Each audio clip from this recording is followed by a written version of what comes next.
안녕하세요. 김용재TV의 하루 10분 독서입니다. 오늘은 김미경의 리부트 72페이지입니다. 버버리를 비롯해 많은 회사들이 디지털 트랜스포메이션을 이뤄냈다. 다양한 기업 사례를 공부하면서 나는 스스로에게 진지하게 물어봤다. 우리 회사는 디지털 기업인가? 110만 구독자를 가진 유튜브 채널을 운영하고 온라인 교육 플랫폼인 MKYU 대학도 만들었으니 남들은 그렇게 생각할 수도 있다. 하지만 사장인 나는 안다. 열의 아홉은 아직도 날뛰 낡은 아날로그라는 것을. 몇 가지 디지털 기술과 플랫폼을 이용할 뿐 인재도 조직도 소통 방식도 제품과 마케팅도 대부분 아날로그에 머물러 있다. 진정한 디지털 트랜스포메이션이 되려면 회사의 리더인 나의 뇌 구조부터 뜯어고쳐야 한다. 얼마 전에 나는 직원들에게 심각한 표정으로 이런 얘기를 했다. 우리 회사는 콘텐츠가 핵심 역량인 디지털 회사가 되어야 해. 고객들에게 우리가 가진 콘텐츠를 전달하고 경험하게 하기 위해서는 예전 방식은 더 이상 안 통해. 우리 회사의 모든 것을 디지털과 합체해서 완전한 변신한다고 상상해봐. 그러면 어떤 모습이 될지. 앞으로는 디지털 회사로 변신해야만 살아남을 수 있어. 실제로 나는 회사 내에 IT 전문 인력을 뽑을 준비를 하고 있다. 올 여름이면 팀이 꾸려질 것이다. 커뮤니케이션 툴도 바꾸고 최신 마케팅 툴도 가져와서 적용해 볼 것이다. 가장 시급한 것은 나부터 디지털과 나의 뇌를 하나로 합체하는 연습을 하는 것이다. 일단 지금의 온라인 교육 사이트를 어떻게 디지털화해야 할지가 최대 숙제다. 하루에도 몇 번씩 머릿속에서 새로운 것을 만들었다 부쉈다를 반복한다. 하루는 빅데이터를 넣어봤다가, 하루는 인공지능을 넣었다가, 하루는 사물 인터넷을 넣었다가, 어느 날은 몽땅 놓고 도대체 무엇이 되어 있을지를 상상해본다.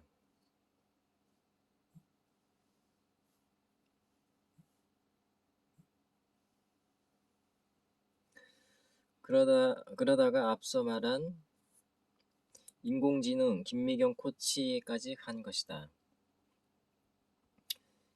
아날로그 강사 김미경에서 인공지능 김미경 로봇까지 갔으니 머릿속에서만이라도 트랜스포메이션을 한번 해본 셈이다. 아직 연습 중인 한창 진행 중이지만 이전과 확연히 달라진 것은 분명히 있다. 먼저 데이터를 보는 관점이다. 우리 회사는 고객들을 대상으로 크고 작은 이벤트를 자주 하는데 그때마다 나는 담당 직원에게 물어본다. 그래서 이 이벤트의 랜딩 페이지는 어디니?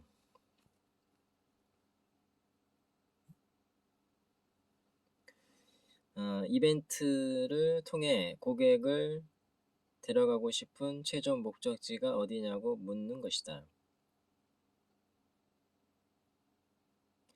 예전에는 편리함 때문에 구글이나 네이버 폼을 활용했다.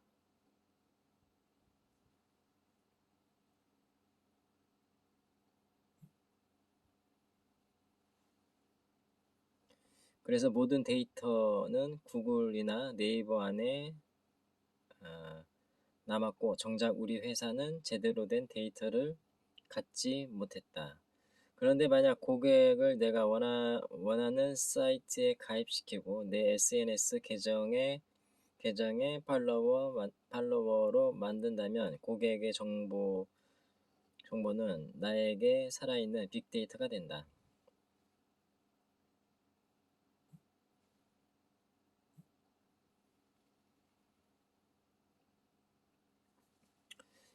디지털 세상에서 제일 비싸고 가치 있는 게 바로 데이터다. 데이터만 있으면 나는 나의 학생들, 구독자들, 그리고 고객들이 원하는 것을 더욱더 세분화해 맞춤으로 제공할 수 있다. 예전에는 학생들에게 어떤 서비스를 줘야 할지를 알기 위해서 학생 대표들과 직원들을 모아놓고 적어도 2시간씩은 회의를 해야 했다.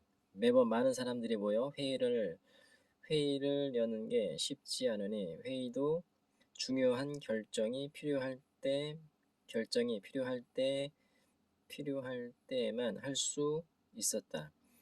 그래서 일상적으로는 학생들의 댓글이나 블로그 후기를 보는 게 기껏해야 전부일 때가 많았다.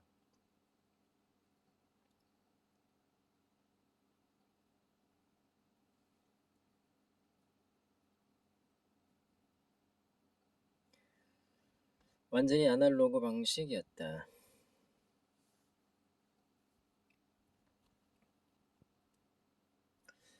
그런데 고객들의 빅데이터를 이용하자 다른 세상이 펼쳐졌다. 잘 모으고 가공만 잘하면 빅데이터는 마침내 나와 비즈니스 대화를 나눌 수 있는 살아있는 실체가 될 수 있다. 고객들이 정말 무엇을 원하는지 물어볼 수 있고,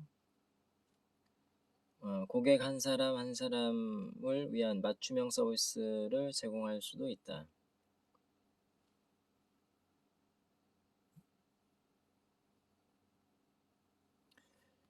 디지털 소비자로 살 때는 한 번도 해본 적 없는 생각이었다. 그런데 디지털 생산자로 마인드를 바꾸고 나서부터는 고객 한 사람 한 사람의 데이터가 너무 소중해졌다. 구글, 페이스북 같은 기업의 사용자 데이터는 정확히 주가로 환산된다.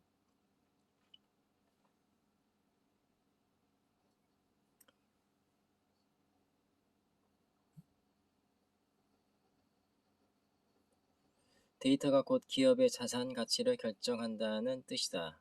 어떻게 하면 데이터 생산자로서 고객의 빅데이터를 보고 스마트하게 가공해 내 사업에 적용할지 꼭 한번 생각해 볼 문제다.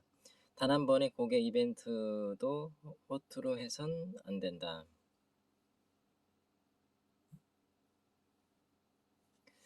디지털 트랜스포메이션은 큰 기업들만 하는 게 아니다. 우리처럼 20명 남짓의 작은 회사도 나 같은 개인도 할 수 있고 반드시 해야만 한다. 나와 디지털을 합쳐서 어떻게 변신할 것인가? 식당을 하는 자영업자라면 내 식당에 들여올 수 있는 디지털 기술은 무엇일까 상상해 봐야 한다. 웨이팅을 스마트폰으로 할 수 있게 바꿔볼까?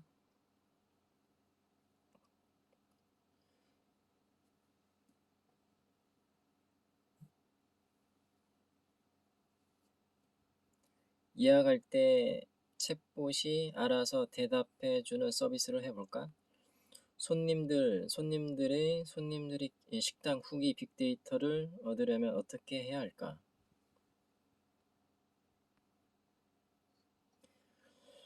호출 버튼 대신 인공지능 버튼을 누르면 목소리가 나와 대화하고 주문을 받아주면 좋지 않을까?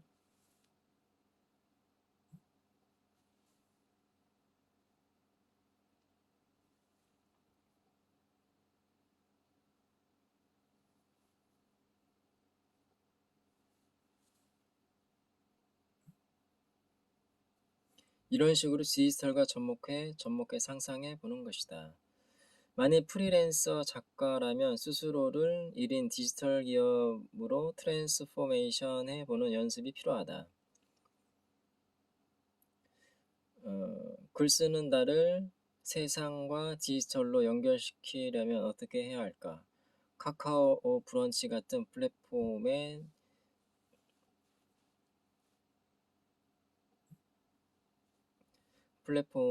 나의 최신 글을 올려볼까?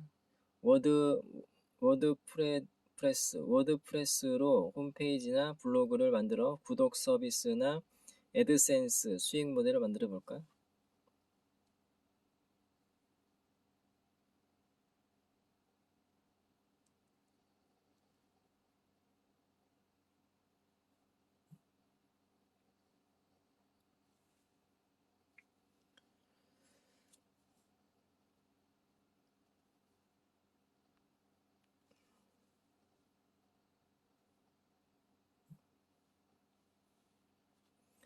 인스타그램에 매일 한 줄 명언만 올리는 계정을 만들어 볼까?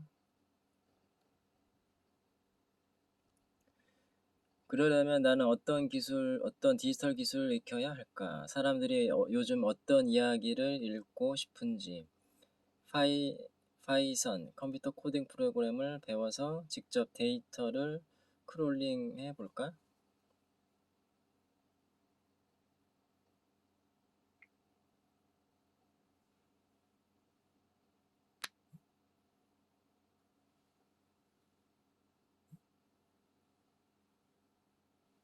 이렇게 내 비즈니스를 디지털과 한 몸으로 만드는 노력을 끊임없이 해보는 것이다. 첫 번째, 리부트 공식 온택트를 자유자재로 구사하기 위한 필수 능력이 바로 두 번째 공식 디지털 트랜스포메이션이다. 아무리 내가 가진 능력을 디지털과 연결하려 해도 디지털 세계에 입문하지 않고서는 그 무한한 가능성에 합류할 수 없다. 처음부터 큰 그림을 그리려 욕심내지 말고 디지털 세계에 점 하나를 찍는 것을 시작으로 삼으면 된다. 그런 후 SNS로 시작해 홈페이지, 앱 등을 단계적으로 마스터해 나가는 것이다.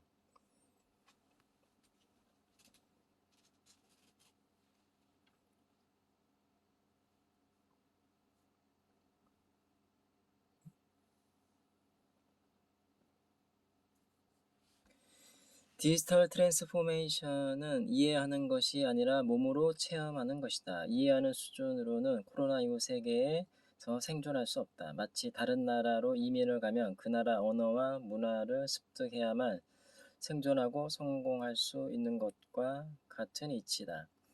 디지털 세상에 내 이름 석자를 대비시키는 게 가장 먼저 해야 할 일이다. 그리고 나에게 어울리는 최적의 디지털을 서서히 합체해 나가면 된다. 트랜스포메이션이란 단어가 주는 분명한 메시지는 변화가 아니라 변신이다. 디지털 구사 능력이 곧 꿈의 능력인 것이다. 새로운 세상에서 디지털 트랜스포메이션이 당신의 인생 무기가 되길 바란다. 오늘은 여기까지 읽겠습니다. 감사합니다.